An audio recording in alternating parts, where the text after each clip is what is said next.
በነጋችን ላይ የሆነች መንደር ላይ ቁጭ ብለው ከበው ጫት እየቃሙ ቡና ተፈልቶላቸው ቡና እየጠጡ ምናምን ከበብ ብለው የሚጫወቱ ጎረምሶች ካሉ ማለት ነው የእውነት ተበተኑ ብትሏቸው ደስ ይለኛል። ፖሊስም እየሰማ ከሆነ ተበተን በለው። በዛ ጫት ምርቃና ውስጥ ሆነው የሚያልፉትን ልጆቻችሁን በዝሙት አይን ያያሉ። የምር እንደፈለገ ይቀየሙኝ። መንገድ ላይ ስታገኙ ለምን እንደዚህ ትላለህ ብላችሁ ከፈለጋችሁ እርምጃ መውሰድ ትችላላችሁ።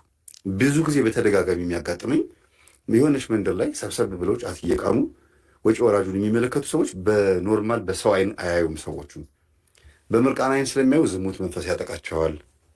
የሌባ መንፈስ፣ ይሄ አጥር ዘሎ የመግባት ያልሰሩትን ፎቅ የመገንባት ሌላ ነገር ውስጥ የመግባት ምናምን እንደዚህ አይነት ስሜት አለ እና በጣም ብዙ ሴቶች በእውነት ድንግልናቸውም የሚወሰደው ከክብር የሚያንሱትን በእንደዚህ አይነት ወጣቶች ነው።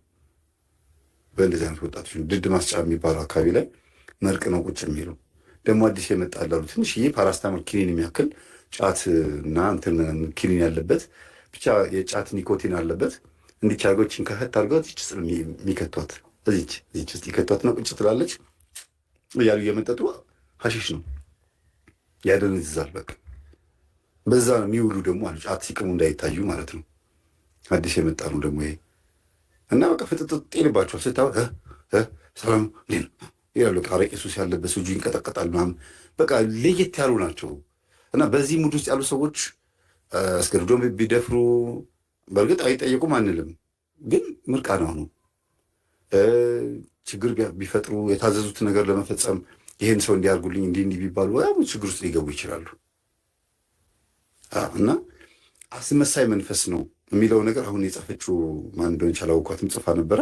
እግዚአብሔር ይስጥልን። ጥሩ ነገር መወያያ ርዕስ ነው የሰጠሽን። እና ሴትዮዋ ላይ ሆኖ ባሏ ፊት ሌላ ትክክለኛ ማንነቷ ውጭ ስትወጣ ደግሞ ሌላ የሚያሳይ ከሆነ ያ ወጣት እዛ በር ላይ ሱቁ በር ላይ ቁጭ ብሎ ጫት እየቃመ ከቤት በዝሙት መንፈስ በቡዳ በልቷት ስለሆነ እንድትወጣ የሚስባት ከሆነ የዝሙት መንፈስ መስተፋቅር ነው።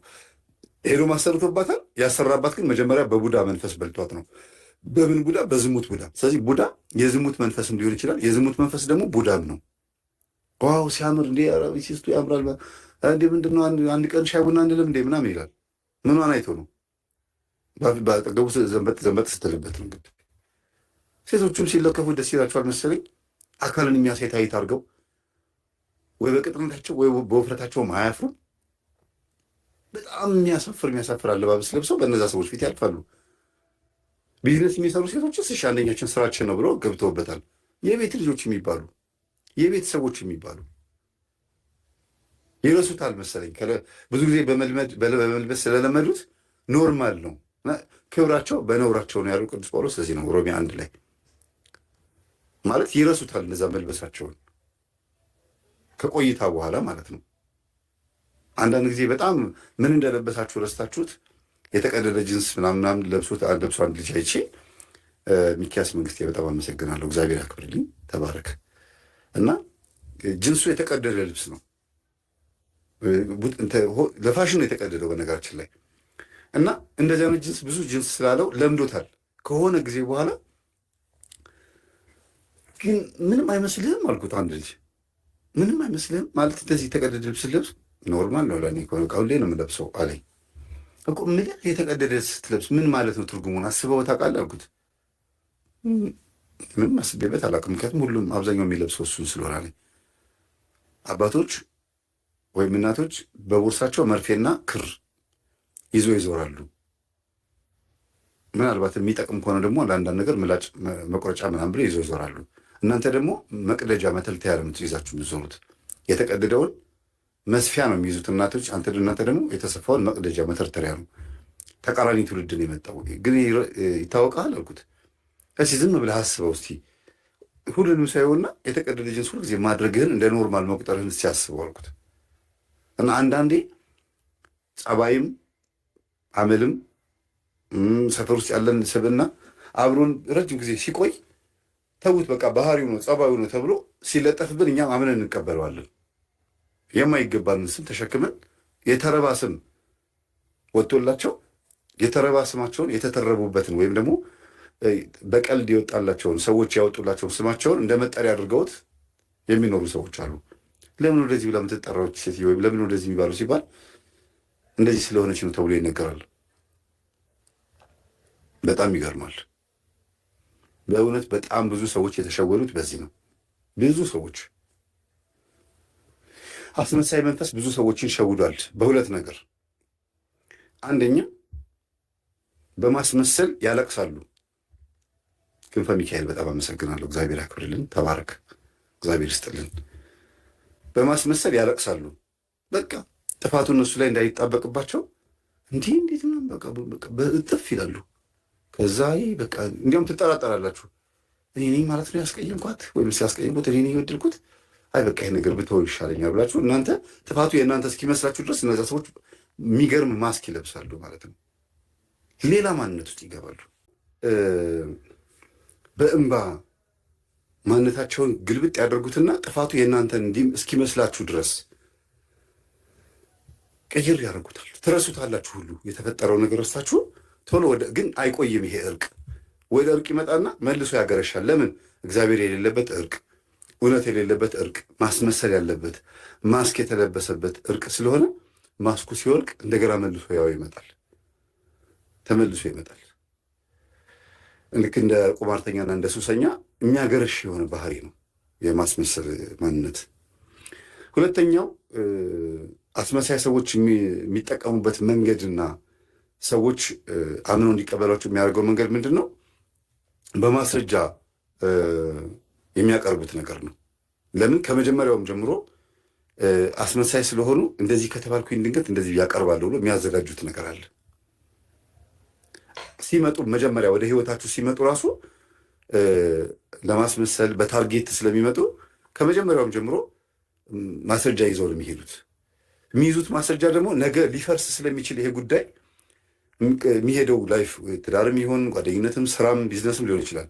ነገ እንደሚፈርስ እየታወቃቸው ስለሆነ የሚቀርቧችሁ ከፈረሰ ይሄን አደርጋለሁ ብለው ማስረጃ ይዘው ነው አብሯችሁ የሚኖሩት አስመሳይ ሰዎች።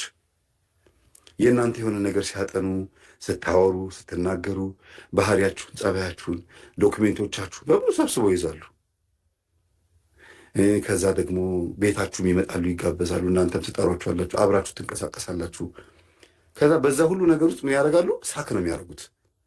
ይሰበስባሉ፣ ይመጣሉ። በቃ እኛ ጥርስ እያዩ መቼም 32 ባይሆንም ቢሆንም በቃ ከዛ በኋላ የሆነ ሰዓት ላይ የሚፈልጉትን መጠየቅ ይጀምራሉ።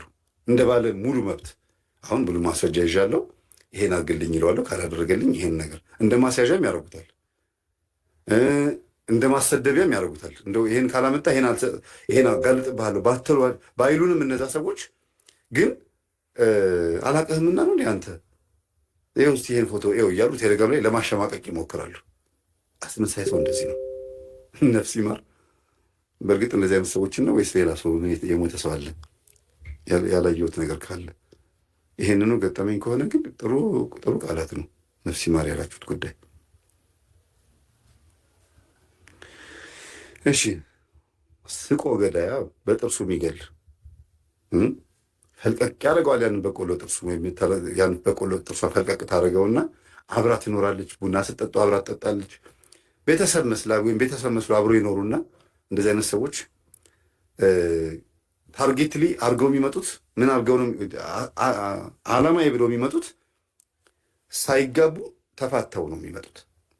ግን በሂደት በሁኔታዎች ይጋባሉ፣ ይፈርማሉ ያሉ ግን ከመጀመሪያው ሲመጡ ለማፍረስ ነው የሚጋቡት ማለት ነው። ትዳር ከሆነ ስራም ከሆነ ሲመጡ ድርጅታቸው ላይ ሲቀጠሩ ከእናንተ ጋራም ሲግባቡ ሲቀራረቡ ምን ሲሉ ሲመጡ ምን ሊያደርጉ እንዳሰቡ አስበውበት ስለሆነ የሚመጡት እንደሚወጡ ያውቃሉ። ሲወጡ ግን በሆነ መረጃ መውጣት እንዳለባቸው ስለሚያውቁ በዛ ሂደት እና አስመሳይ ሆነው ነው የሚኖሩት ከእናንተ ጋር። አታውቋቸውም። የቤት ሰራተኛም ይሆኑ የድርጅት ሰራተኛም ይሆኑ ዘመድም ይሁን በእንግድነት ቤታቸው የመጣም ሰው ሊሆን ይችላል። የአንድ ቀን እንግዳ አይደለም። ከገጠርም ይሁን ከክፍለ ሀገር ከውጭ ሀገርም ሊሆን ይችላል። እናንተ ጋር መጥቶ ማረፍ ይፈልጋል። ከዛ ቤት እንደምትጫወቱ ከልጆቻችሁ ጋር ያለው የምትሳሳቁትን ነገር ሁሉ ነገር ያይና በመሰረቱ የቡዳ መንፈሱ በራሱ ለቤቱ ተጽዕኖ ነው። ቤቱን ያፈራርሰዋል። ምክንያቱም ጤነኛ መንፈስ ስላልሆነ፣ በዛም ደግሞ ያንን የሚያየውንም ደግሞ እንደገና የሚያፈራረስበት መንፈሱ የፈረሰውን ነገር እንደ መረጃ አድርጎ ይዞት ይሄዳል። የራሱ መንፈስ ቤቱን አፍርሶት እንደገናም ደግሞ እሱን እንደ መረጃ አድርጎ ይዞ ሄዶ ያወራበታል ማለት ነው። እና ቤታችሁን ተጠንቀቁ። አባት፣ እናት፣ ልጆች፣ በጣም የምታምኑት የምትቀርቡት ሰው ምናልባት ቤተሰብ ውስጥ ካለ ስጋ ዘመድ ሊሆን ይችላል፣ ቤት የምትሉት ከዛ ውጭ በጣም ከባድ ነው። በጣም ከባድ ነው ቤተሰቦቼ። የማስመሰል ህይወት የሰለቻቸው ሰዎች መጥተው የሚነግሩኝ ነው። ስልችት ይላቸዋል። በቃ ራሳቸው በቃ እኛ አሁንስ ንስሐ መግባት እፈልጋለሁ፣ ማስኬን ማውለቅ እፈልጋለሁ፣ ትወናው ይብቃኝ ይላሉ። ጸበል ቦታ ላይ የምትታወቅ አንዲት ልጅ ነበረች እና መንፈሱ ነው ያዘዘኝ እያለች ትለፈልፍ ነበር። ምንድን ነው ቤት ውስጥ ሁሉም እንዲያምኗትና ተቀባይነትን እንድታገኝ የቤተሰቡ ዛር ነኝ ብላ ትጮኻለች። ግን ራሷ ነች የምትጮኸው። እና ንስሐ ግቡ ተብላችኋል፣ ጾሙ ጸልዩ ተብላችኋል ምናምን ብሎ መልዕክት መናገር ጀመረና ስነ ልቦናቸውን ለማወቅ ፈለገ።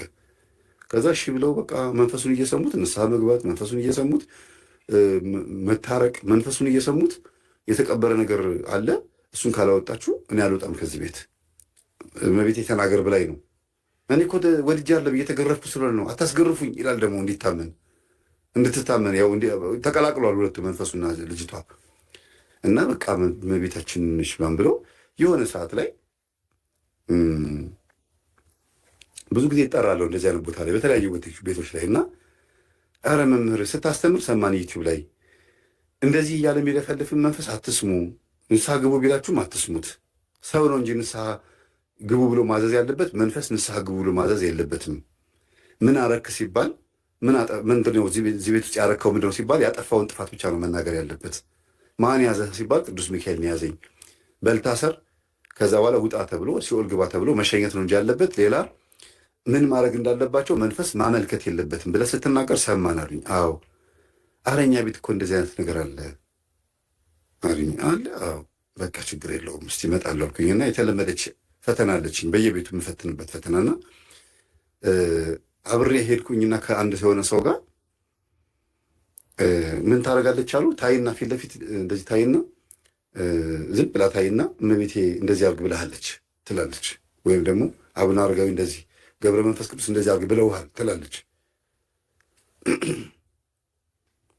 እና ከሆነ ሰው ጋር ሄጄ እኔን ካየችኝ ቪዲዮ ላይ ስለምታገኝ መዋሸት አትችልም። ያንን ሰው ቃል የሚያስገባሁትና እኔን እንዳታየኝ እኔ ከውጭ ሆኜ በስልክ መስማት ጀመርኩኝ። እሱ ስልኩን ከፍቶ እንደዚህ ደረቱ ላይ አድርጎታል። እኔ ሚዩት አድርጌለት የራሴን ግን እሰማዋለሁ፣ እዛ የሚያወሩትን እሰማለሁ። እና ምን በላት ብዬዋለሁ። ትዳር የለኝም እሱ የሶስት ልጆች አባት የሁለት ልጆች አባት እኮ ነው። እና ትዳር የለኝም እንደው እመቤቴ ትዳር ብትሰጠኝ እንደው ጸልይልኝ አሁን አባታችን ይበይልኝ አላት። ከዛ እኔ ከኋላ ሆኜ በመስኮት በኩል ቆም ያለው እሷ ጀርባ እኔ ከኋላ ነኝ ያለሁት፣ እሷ ወደዚህ ነው ፊቷ እንደዚህ እኔ እንዳለሁበት እና ከኋላ ቆሜ ጸበል ይዣለሁ። 2 ጆግ ጸበል እንደዚህ ሲላፈስባት ማለት ነው። ልክ ሲቀባጥር ሊይዘው ተክልዬ አባቴ እንዳደረጉት ማለት ነው። መቼም ከአባቶቻችን የምንማሯ እና በጣም ይገርማል። አንዲት ቆንጆ ቀይ ሴት ትታየኛለች። ሰርግህ ጥሩ ነው የሚሆነው፣ ብዙ ልጆች ትወልዳለህ እና ደግሞ የምትወልዳቸው ልጆች በሙሉ ሴቶች ናቸው። እኔ ደግሞ ልጁን አውቀዋለሁ። 2 ልጆች ወንዶች ልጆች ነው ያሉት። ሚስቱ ጠይም ናት። በዛ ላይ አግብቷል። ገና የምትመጣ ሴት እንዳለች አጋ ነው የምታወራውና ማነች ይሄ መልዕክት ያመጣችልሽ አላት። አርሴማ ነች፣ ቅድስት አርሴማ ናት የምትነግረኝ። ለማንኛውም በጣም ደስ ይላል። በርታ፣ አይዞህ፣ ጸልይ እና ግን እመቤቴ ደግሞ ቤቷን እንድታሰራላት ትፈልጋለች እና አንድ ቦታ ወስድሃለሁ። እንግዲህ ደህና ለብሶ ሲገባ ስላየችው ሁኔታው የመኪና ቁልፍ ምናምን ይዟል እና እመቤቴ ቤቷን እንድትሰራላት ትፈልጋለች። ወስድሃለሁ፣ አንድ እናት አሉ እንደኔ እንደዚህ የሚያገለግሉ አይተው አይነ ጥላ አለብሽ፣ ቡዳ አለብሽ፣ እንደዚህ አለብሽ ብሎ ይናገራሉ። እሳቸው ጋር ደግሞ ወስድህና ያለብህን መንፈስ ደግሞ ይነግረዋል። እኔ እድልህን የነገርኩህ፣ ስለዚህ አንተ በገንዘብህ ነው እንግዲህ የምትጸድቀው አለች። ወደ ጥቅም አዞረችው ካቅነሳልኩኝና ጆጉን ግልብጥ ሳርግበት አይነት ያስኩኝ ምናምን ብሎ ፈረፈረ። በቃ የታባክ መጠራንት ላጥ ስናደርገው ጊዜ ቀጣፊው ሲባል አቤት አለ። ምንድነው እንደዚህ የምታታለች? በጊዜ ከሰሙኝ ምን ላድርግ ታዲያ? እንዴ ሲሰሙ ጆሮ ሲሰጡኝስ?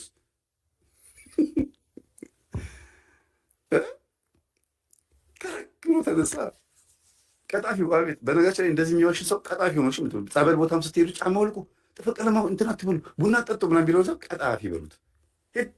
አንተን የምታዘኝ በሉት። ገዳሙ ከሆነ ያዘዘው ጽሁፍ ላይ በቃ በጽሁፍ ማንበብ ነው። ይኸው 7 ዓመት ስጮህ ነኝ። ጸበል ቦታ ላይ መናፍስት በፍጹም ሰዎችን ጫማ ማስወለቅ፣ ሱሪን አትልበሺ፣ ቡና ጠጭ ምናምን ብሎ ማዘዝ አይችሉም። ይህም ቤተክርስቲያን ራሷ ማስተካከል አለባት። በቃ ማንም አይፈሩም። እንደፈለጉን የሚናገሩት ሰው እንዴት እንደሚያበሻቅጡት ኃይለኞች ናቸው። መንፈሱ ሙሉ ቀን ፉል ታይም ዘግቷቸው ሙሉ በሙሉ ራሱ ነው። ሙሉ ቀን እኮ ራሳቸው ሆነው አያውቁም። በቃ ቁጭ ይላሉ፣ ይለፈልፋል፣ ያወራል፣ ድንጋይ ይዘውን ይቀጠቅጣል። አጭሬው እንዴት ነህ ጀለስ ምናምን እያለ ሲለፈልፍ ነው የሚውለው። ጠቋር ሁሉም መንፈስ ነው እንደዚህ የሚያደርጉት። ጠቋር ብቻ አይደለም። ጠቋር ብዙ ጊዜ በቤተ ክርስቲያን ላይ ደፋር የሆነ ባህሪ እንድናሳይ ነው የሚያደርገው። እና በቃ ቀጣፊ ደግሞ ይዘባት ትላል እንዲሁ ስንል ከዛ ወደ ልቧ ተመለሰች፣ ወደ ራሷ ተመለሰች። እና እኔ የምለው አልኳት በዛው በመስኮት ሁኚ፣ ራስሽ ነሽ ወይስ መንፈሱ ነው የሚያወራው የነበረው? እውነቱን ተናገር ያልኳት። እንጃ ሁለታችን የምናወራ ይመስለኛል አለች። ይሄ ልጅ ታውቂዋለሽ አልኳት። አላውቀውም። የምን ታዲያ ቀይ ሴት የምትታየኝ? ሴቶች ነው የምትወልደው ማለት ባለትዳር እኮ ነው። አውቀን እኮ ነው የምን ፊት ለፊት ሻቆም ነው። ምንድን ነው የምትለፈልፊ የምትቀባጥሪው? ይህ ሁሉ ተደማጭነትን ለማግኘት ነው። ከዛ እኔ አስመሳዩ ነኝ፣ ማን አንተ ቡዳ ነኝ አለ። ከዛ እሱ እንደገና በጸበል የሩፋኤል ጸበል አምጡ። የሩፋኤል ነበረ እዛ አጋጣሚ ስንገባ ነግረውን ነበር ሴትዮዋ። ሩፋኤልን ጸበል አምጡ። ጸበሉን ደፋንባትና በመቁጠሪያ ይዘን ጀርባውን ላጥ ተያዘ። የቡዳ መንፈስ አባቶች ጋር ተሸኘ። አለቀ በቃ። እናንተ ምን የምታደርጉት ነው? የተለየው ሰው ስለሆንኩ ያደረኩት ነገር አይደለም። ማንም ሰው ሊያደርገው የሚችለው ነገር ነው። ከበረታችሁ ታደርጉታላችሁ። ከነቃችሁ እውቀቱ ካለ ታደርጉታላችሁ። እና አንዳንዴ እንደዚህ የሚያታልል የሚሸውድ መንፈስን ፊት አትስጡ። ጊዜ ስጣቸው። ማን የሚባሉ አባት ናቸው? ስሙር ማን ነው? እስቲ ቪዲዮን ካገኘሁት ልክፈትላችሁ። ስሙር አላምረው ነው ምናምን የሚባሉ አንድ አባት አሉ። ጸበል ቦታ ላይ ሄደው መንፈስ ያለባቸው ሰዎች ጫማ ውልቅ ብሏቸው ተገርመው ሲናገሩ ኢንተርቪው ሲደረጉ ማን አላምረው ስሙር አላምረው መሰለኝ። በጣም ደስ የሚለኝ ትምህርታቸው በጣም ነው የሚመቸኝ። እንዴት እንደምወዳቸውና ጸጋቸውን ያብዛላቸው። ካገኘሁት አይቀርም። እስቲ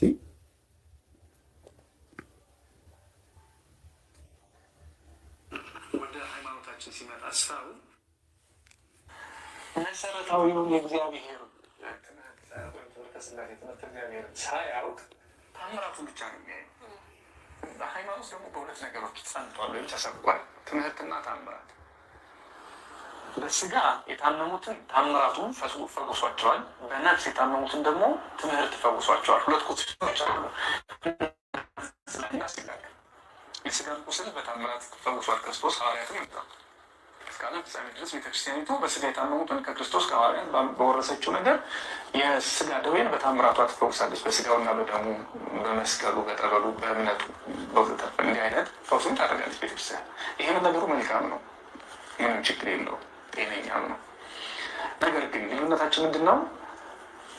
ትምህርቱ አለ ወይ? አሁን ትምህርትና ታምራት ብያቸዋል። ቤተክርስቲያን የቆመችበት ትምህርትና ታምራት ነው። ሐዋርያት የሰበኩት በትምህርትና ታምራት ነው፣ ከክርስቶስ የተማሩት።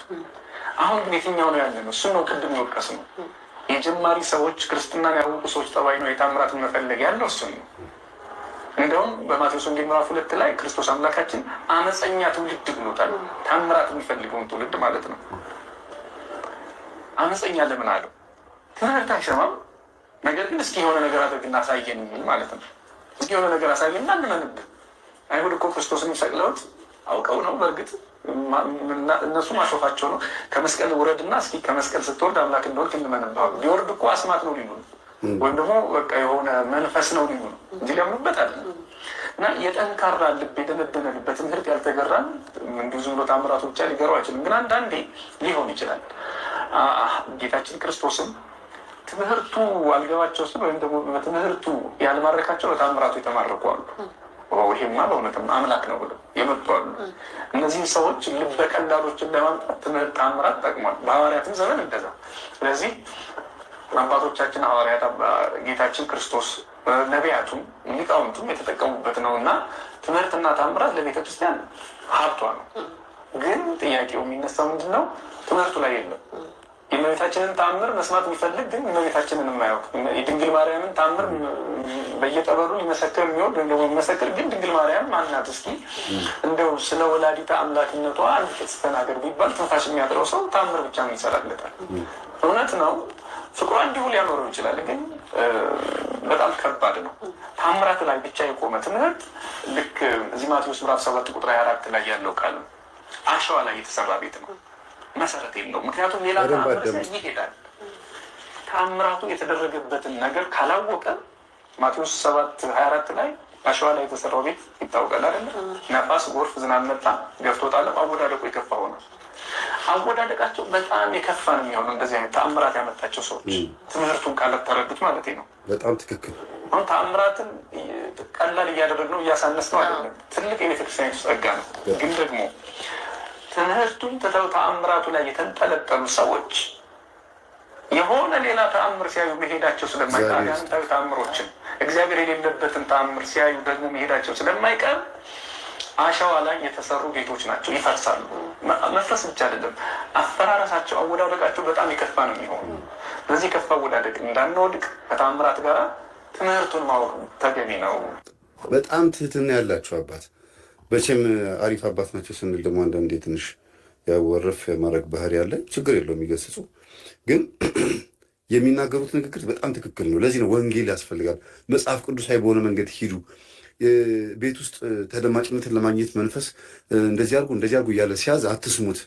እስቲ እንደው የእውነት ጠይቃችሁና እውነት እመቤቴ ተናገር ብላኝ ነው ተቀጥቅጬ ነው ታስሬ እኮ ነው እያለ መልእክት የሚናገር መንፈስ ከእናንተና ከመንፈሱ ለእመቤቴ ማን ይቀርባል? ከእናንተና ከመንፈሱ እመቤቴ እውነት ቅዱስ ቁርባን የልጇን ቅዱስ ስጋና ደም የሚቀበልላትን ገነት መንግሥተ ሰማያት የተዘጋጀለትን ልብ ብላችሁ አዳምጡ። ቤተ ክርስቲያን የተሰጠችውን የዚህ ምድር ንጉሥ የተባለውን አዳማዊ እግዚአብሔር በእጁ የሰራው ሰው አይቀርባትም እንዴ?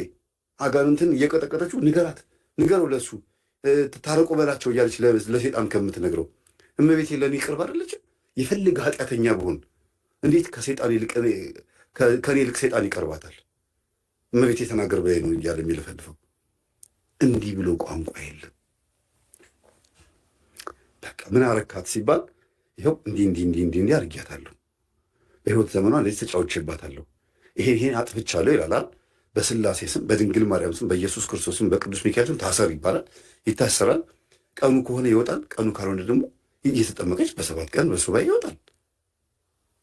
ልክ ሐዋርያት ልናወጣ ያልቻልነው ስለምንድን ነው ሲሉት በጾም በጸሎት ካልሆነ በስተቀር ይህ መንፈስ አይወጣም በሌላ ስላላቸው ጾም ጸሎት እስክትጸልይ ድረስ ልጅቷ እስክትበረታ ጎበዝ እስክትሆን ድረስ ካልሆነ በስተቀር በቃ አውርቶ እንዲወጣ የሚያወራውም ደግሞ ምንድን ነው ልጅቷ ድጋሚ ኃጢአት ውስጥ እንዳትገባ ወደ ልቧ ከተመለሰች በኋላ የኔ ልጅ መንፈሱ ጫት የሚቃምበት ቦታ ላይ እንደዚህ አይነት ቦታ ላይ ያቺ ጓደኛሽ ጋር ስለቀረብሻት ነው እኮ ይሄ ነገር የመጣብሽና እንደው እስቲ ራቂያት ለጊዜው ክፋት አስባብሻለች ለማለት እንዲመች ነው። ጠላትና ወዳጇ እንድታቅ ከዛም ቀጥሎ ደግሞ እንድትጸልይ እንድትጠነቀቅ ያ ቦታ ላይ ደግማ እንዳትሄድ ነው መንፈሱ የሚጠየቀው እንጂ አማካሪ እንዲሆን አይደለም። እስቲ ጠይቁትና ገሊጽ ላይ ማን አለ ይባላል። አንዳንድ ጸበል ቦታ ላይ ይቻሉ በጣም የገረመኝ እንዲያውም ወደዚህ ወደ ሞጆ ምናምን መስመር አካባቢ አንድ አባት መጥተው ነበር አሉ። አሁን አቆመዋል መሰለኝና አንዱን መንፈስ ታረካጉ ያስነሱትና ከዛ አቤት ብሎ ይነሳል። ሄድና ቀስቀስ ይባላል። ከዛ ሄድና አይነ ጥላ ቡዳ ተነስተ ብልሃል እያለ መንፈሱን የሚቀሰቅሳቸው ሰው ላይ ያለው መንፈስ ኧረ ይኸውላችሁ ከኑግ የተገኘ ሰሊጥ አብረህ ተውቀጥ ማለት ነው። እንዲህ አይነት ሰዎች ባሉበት ቦታ ላይ ነው የኛ ትምህርት የሚነቀፈው። እኛ ይህን እንደምንቃወም መታወቅ አለበት። አሁን ያልኳችሁንም የመናፍስቱንም ይሄ ቤት ውስጥ ለማዘዝ የሚሞክረው ጸበል ቦታ ላይ ጫማ አውልቁ፣ ቡና አትጠጡ፣ እንደዚህ ሱሪ የለበሽ ውጪ እያለ ያመናጭቃል። ሊሳለቡ የመጡትን በህይወቷ ቤተክርስቲያን አንድ ቀን ልትጠመቅ የመጣችኋለች ሱሪ ስለለበሰች ብቻ አትግቢ ብሎ መንፈስ የሚያበሻቅጣት ከሆነ ክርስቶስ ወደ ቤቱ የጠራትን ልጅ መንፈስ ከቤተክርስቲያን ካባረረ ማንም የሚጠየቀው? እንዴት ነው የሚጠየቀው? ልጅቷ እንጂ የምትጠየቀው ህጉ፣ ቤተክርስቲያን ውስጥ ያለው ህግ ነው የሚጠየቀው። ስለዚህ መንፈስ ያለባቸው ሰዎች ስርዓት እንዲያስይዙ ማድረግ የለባቸውም። የቤተክርስቲያን አባቶች በየጸበሉ ይላመዳል፣ ይሄዳል፣ እዛም ይለምዳል፣ በየቦታው ላይ ያጓራ ምን እያለ ይለምዳል። ከዛ ውጣ ሲባል አይ ተመችቶኛል ይላል። በቃ ተላምዷል፣ ቁጭ ይላል፣ ይስማማል። ሌላኛውን ድምጻቸውን ላሰማችሁ። የእኝን አባት ሰይጣን ለጠበል ቤት ደንብ አስከባሪ ሆኖ ሲሸው ማለት ነው። እና በጣም አስደናቂ የሚያስቅ ነገር ነው። እሱማ አላልክም አለ። ኧረ አውልቁ መንፈስ እኮ ነው አለ አንዱ ማለት ነው ጠበልተኛው። በጣም የገረመኝ ልብስ መራጭ ነው ሰይጣን። በሰዎች ላይ ያደረ ሰይጣን ማለት ነው። ልብስ ሱሪላ ለብስ ተመጣለች ለቤተክርስቲያን ወይም ለጠበል ደንብ አስከባሪ ሲሆን ማለት ነው። በእነሱ በቤተክርስቲያን ታሪክ ሰይጣንን በደንብ ሰራተኛ ባህሪያ እንዳደረጉት ይነገራል። ይህ ስጋ ለበሱን ማለት ነው። ብዙ ስራ ሲያሰሩት እሱ ታዛዥ ያደረጉት እንጂ ለቤተክርስቲያን ደግሞ ጠበቃ አላደረጉትም። ሌላ ዓለማዊ ስራ ግን ሲያሰሩት ነበር፣ እርኩስ መንፈስን ማለት ነው። ስጋ ለበሱን ሰይጣን እዚህ ግን ለቤተክርስቲያን ነው ጠበቃ ሲሆን ያየ ነው። ይሄ የሰይጣን ቁማር ነው ባጭሩ። ይሄ ሰይጣን ቤተክርስቲያናችን ላይ ምናልባት እንደው መንገዱን ቀይሮ ባልጠበቅነው መንገድ እያታለለን ነው ብዬ ነው የማስበው። እንደዛ ነው እንጂ አሁን ከእግዚአብሔር ጋር የተጣላ ስርዓት አፍርሶ መስሎ እኮ እዚህ ምድር ላይ ወደ እንጦሮጦስ የተጣለው ስርዓት አፍርሶ ነው። ወይም ደግሞ እኔ እግዚአብሔር ነኝ ብሎ ነው፣ ከእግዚአብሔር በታች አይደለም ብሎ ነው ዲያብሎስ አይደል? ስለዚህ የተጣለ ሰይጣን አሁን ለቤተክርስቲያን ቀና ሊባል የማይመስል ነገር ነው። በጣም የማይመስል ነገር። እዚህ ጋር ምን ብላ ጽፋለች? መምህር አንዳንድ ጊዜ መንፈስ ሊታዘዝ ይችላል ምናምን ሚዲያ እንደዚህ ተመልከት፣ ሰሞኑ የተለቀቃለ። ኧረ እንደዚህ ብሎ ነገር የለም። መንፈስ አሁን እንዳሉት እኚህ መምህር ቃሎት ያሰማለን። በነገራችን ላይ በእውቀት ሙሉ ናቸው። ቤተክርስቲያን አሁን በሙሉ ሰዓት ያላትን ትምህርት የተባለውን ነገር በሙሉ ለህዝቡ ይመጥናል ተብሎ የሚታሰብ ትምህርትና የሚነሱትን ጥያቄዎች የመመለስ ብቃት ያላቸው መምህር ናቸው። በጣም ነው የምወዳቸው። እሳቸው ኢንተርቪው በተደረጉበት ቦታ የማዳመጥ እንትኑ አለኝ፣ ስሜቱ አለኝ። እንግዲህ የእኛን ትምህርት ይውደዱት አይውደዱት ባላቅም፣ እኛ ግን የእሳቸውን ትምህርት እየተማርን ነው እና ቃሎት ያሰማል። ግን ሰይጣን ይታዘዛል። ምንድን ነው የሚታዘዘው? ይኸውላችሁ ሁለት ነገር ነው የሚታዘዘው። አንደኛ ምን እንዳደረገ እንዲናገር፣ ከዛ ይናገራል። ታዘዛል ተናገር ተብሎ ይናገራል። ሁለተኛ ደግሞ ታሰር፣ ወደ ሲኦል ሂድ፣ እንዳትረብሻት፣ ሳትጠይቅ እንዳትለፈልፍ፣ ልጅቷ ሱባኤዋን እስክትጨርስ ጸበሏን እስከምትጨርስ ድረስ ሰው ላይ ጉዳት እንዳታደርስ በስላሴ ስም ታሰር ተብሎ ሊታዘዝ ይችላል። ከዚህ ውጭ በልጅቷ ላይ ምንም አይነት መብት የለውም። ከእግዚአብሔር መልእክት ተቀብሎ መጥቶ ለሰዎች የሚያስተምርበት ምንም መልእክት የለም። የትኛውም በመጽሐፍ ቅዱስ የአባቶቻችን ገድል የትኛውም ቦታ ላይ ሊያደርግ አይችልም። ግን አንዳንድ የስንክሳርና የገድል ቦታዎች ላይ መንፈስ እንትን ስጋ ለበስ አጋንንትን ይዘውት አምጥተው ውሃ ያስቀዱታል፣ እንጨት ያስፈልጡታል። አጋንንት ነው፣ ጉልበቱ ኃይለኛ ነው፣ ጃይንት ነው እና እንደ ሞኒስተር እንደ ጭራቅ ነገር ሆኖ ነው።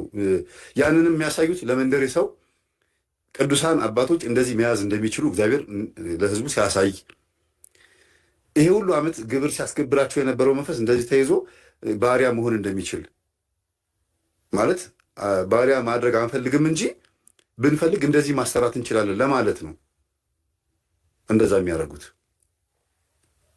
እና እንደዚህ ብሎ ነገር የለም። እሱም ለማሳየት ነው እንጂ እንደዚህ እዘዙት እንደዚህ ይሰራል ምናምን አይደለም። ለምሳሌ አንዳንድ ሰዎች መንፈሱ ከተያዘላቸው በኋላ ሊቀጡት ሲፈልጉ እንጨት ያስፈልጡታል። በቤታቸውን ያውቃቸዋለሁ። ቤት ያስጠርጉታል፣ መስታወት ያስወለውሉታል። ይህ ምንም ማለት አይደለም። ተቃጠለ የታባክ ለምን ስራ አስፈትቷት ከነበረ ስራ ያበላሽባት ከነበረ ያንን እስኪሄድ እስኪሸኝ ድረስ ነው። ታዲያ እሱ እስኪሸኝ ድረስ እና አብረህ ትሰራታለህ። አንድ ጊዜ አንዷ ምን አለች? አብረን ነው የምንሰግደው አለችው። እሷ ብቻዋን ስትሰግድ ከ200 በላይ አትሰግድም። እሱ ራሱ ላበላቦና በጣም ደክሟት ወገቧን ታማ ነው ከመንፈሱ ጋር ሆና 2000-3000 ትሰግዳለች። ከሰገደች በኋላ ወደ ልቧ ስትመለስ ራሱ ምንም እንደሰገደች አይታወቃትም። በሰው ላይ እንኳን የዚህን ያክል ስጋችን ሳይደክም መንፈሱ ሆኖ እሱ ሲሰግድ ቆይቶ እንግዲህ ለእግዚአብሔር አለ የሚሰግደው እንዲቃጠል ባይዘ መንፈስ ሰገደ ማለት ለእግዚአብሔር ክብር ሰገደ ማለት ሳይሆን በምንሰግደው ስግደት ውስጥ በሚወጣን ላብ በምንበረከከው ጎንበስ በምንለው ነገር ይላል። አረ ወይኔ አቃጠለች ነው የሚለው። ሕፃን ልጅ አዝላችሁ ስትሰግዱ ወይም ጎንበስ ቀና ስትሉ ልጁ ተጎሳቁሎ ወይ አሞት ወይ ተሰቃይቶ እንደሚያለቅስ አድርጋችሁ አስቡት። መንፈስም እናንተ ላይ ሆኖ እናንተ ስትሰግዱ አብሮ የሚሰግድ ከሆነ እንዲቃጠል ነው። ይህን አቡነ ተክለ ሃይማኖትን በገድላቸው ላይ አድርገውታል። በደንብ ታሪክ የሚያቅሰው እና ቤት የሚያስወለውሉት ሰዎች አሉ። እንጨት የሚያስፈልጡት ያበላሸውን ነገር መጠገን ባይችልም፣ ለምሳሌ እግር ከተሰበረ እግሬን ጠግን አትሉትም። ዓይን ከጠፋ ዓይኔን መልስ አትሉትም። ያበላሸውን ነገር መልስ አትሉትም።